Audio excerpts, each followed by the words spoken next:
हरदी के हाथ सीता चिठिया जे लिखली अरे दिहली राजा रामचंद्र के हाथ रे लाला नवायरे दिहली राजा रामचंद्र के हाथ रे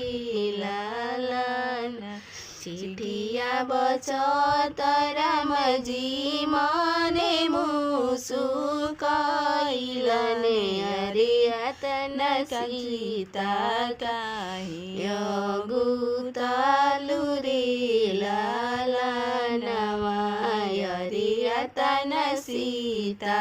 काहे अगुतालु रे लाला आवे देहु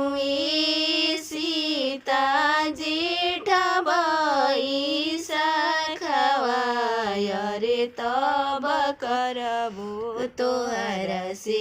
विवाह रे लाला नवाय रे तब करबो तोहर से विवाह रे लाला जब हमरो भैया हो धरिया गिराई है अरे तबे हुई है तोहर से विवाह रे लाला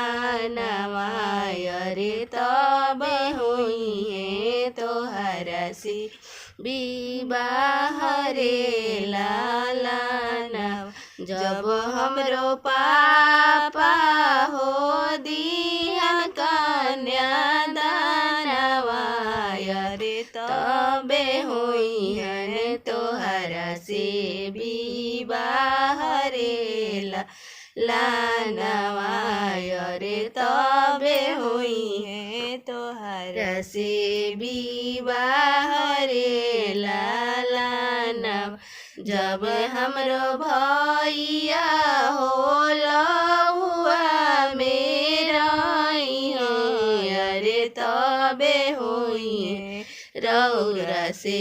विवाह रे लाला नवाय रे तबे हुई है तोहर से